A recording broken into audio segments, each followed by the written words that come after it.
오늘 하세나 본문은 누가복음 9장 51절에서 62절까지의 말씀입니다. 예수께서 하늘에 올라가실 날이 다 되었다. 그래서 예수께서는 예루살렘에 가시기로 마음을 굳히시고 심부름꾼들을 앞서 보내셨다. 그들이 길을 떠나서 예수를 모실 준비를 하려고 사마리아 사람의 한 마을에 들어갔다. 그러나 그 마을 사람들은 예수가 예루살렘으로 가시는 도중이므로 예수를 맞아들이지 않았다. 그래서 제자인 야고보와 요한이 이것을 보고 말하였다.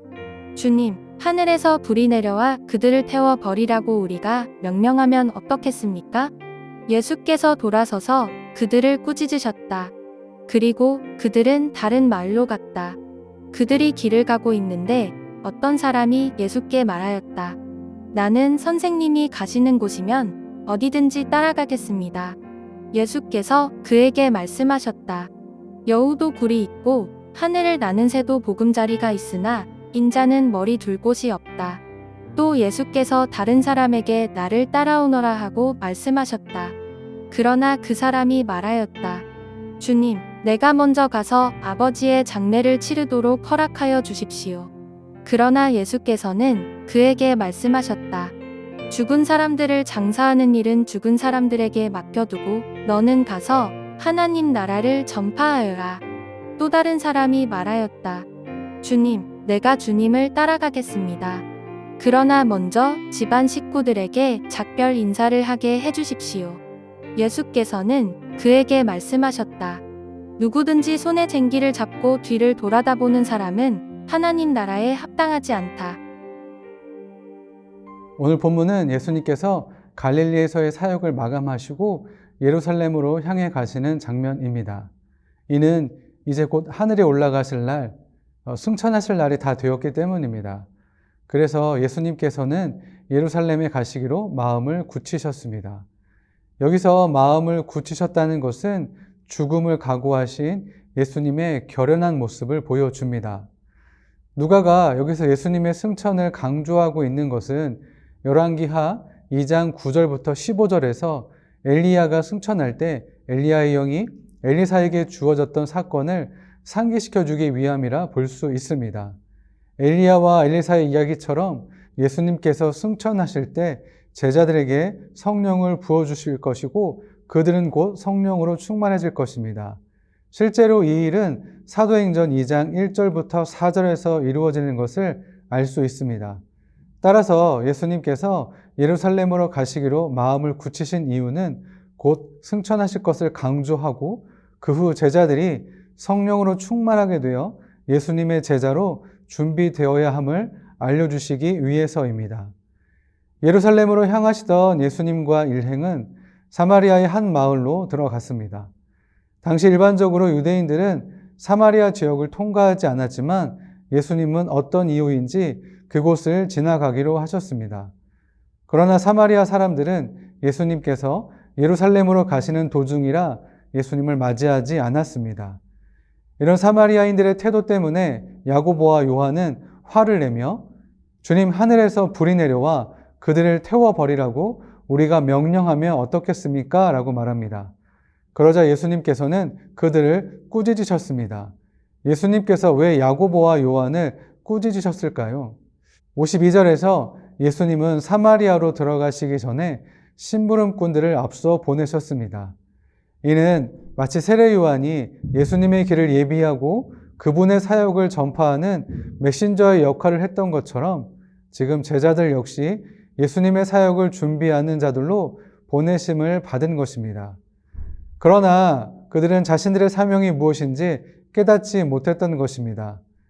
뿐만 아니라 예수님께서 이 땅에 오신 이유가 심판하시기 위해 오신 것이 아님을 깨닫지 못했고 마치 자신들이 하늘에서 불을 내릴 수 있는 능력을 가지고 있는 것처럼 행동했습니다.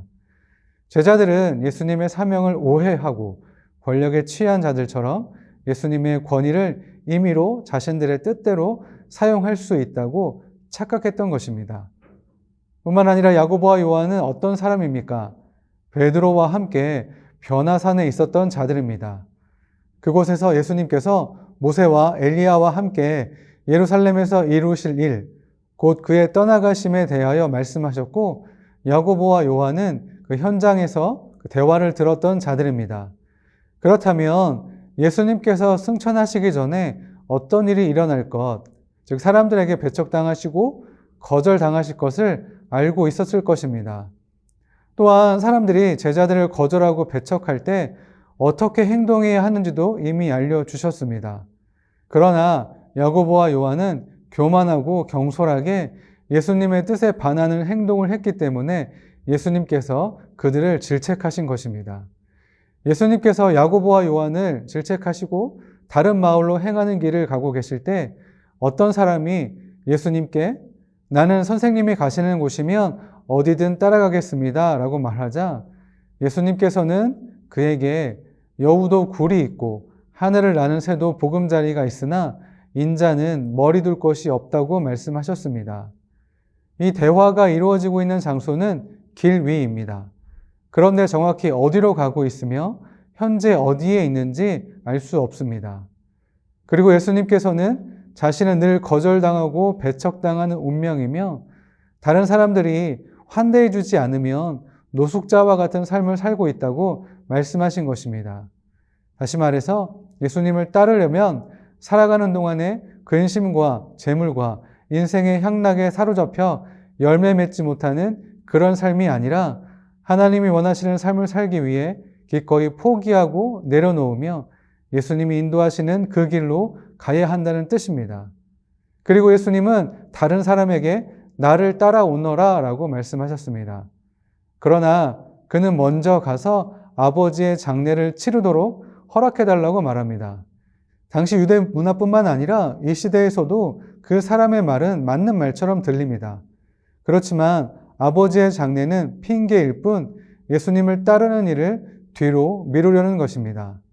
또 다른 사람은 주님을 따르기 전에 먼저 집안 식구들에게 작별 인사를 하게 해달라고 예수님께 요청했습니다.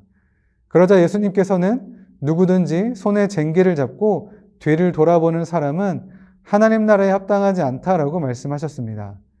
앞선 사람과 마찬가지로 지금 당장 더 중요한 것은 예수님을 따르는 것이며 세상 일로 지체하는 것은 옳지 않다고 말씀하고 계신 것입니다. 아이러니하게 예수님을 따르는 일을 뒤로 미룬 이 두 사람은 예수님을 주님이라고 불렀습니다. 이들은 예수님께서 자신들을 부르실 때 진지하게 반응하며 우선순위를 예수님께 두어야 한다는 것을 인정한 자들입니다. 그렇지만 실제로는 예수님을 따르고 순종하는 때를 뒤로 미루려 하면서 자신들의 고백이 진실하지 않다는 것을 스스로 증명하게 된 것입니다. 예수님의 제자로 살려면 삶의 우선순위를 완전히 새롭게 바꾸어야 합니다. 예수님을 따르기 전에 아버지의 장례를 치르고 가족들과 작별 인사를 하는 것은 매우 타당하고 오히려 그렇게 하는 것이 부모를 공경하라는 율법을 지키는 것처럼 보입니다. 그러나 예수님은 이를 거절하셨습니다. 물론 이 거절이 부모를 공경하지 말고 율법을 지키지 말라는 말씀은 아닙니다. 다만 삶의 우선순위가 무엇인지 상기시켜 주시는 것입니다. 예수님을 내 삶의 주인이요 왕으로 고백하셨다면 예수님을 따르고 순종하는 것을 늦추기 위한 변명이나 핑계는 옳지 않습니다. 예수님 우리 삶에서 최우선순위가 되시기에 충분하고 합당한 분이십니다. 오늘 하세나를 통해서 우리의 삶을 돌아보고 우선순위를 새롭게 정립하는 저와 여러분들 되시길 소망합니다. 오늘의 하시조는 선생님들을 축복하고 기도하는 것입니다. 자신을 가르쳐 주신 선생님이나 자녀들의 선생님들을 생각하며 그분들을 위해서 감사의 마음을 담아 축복하고 기도해 보면 어떨까요? 오늘의 하시조 함께 하시죠.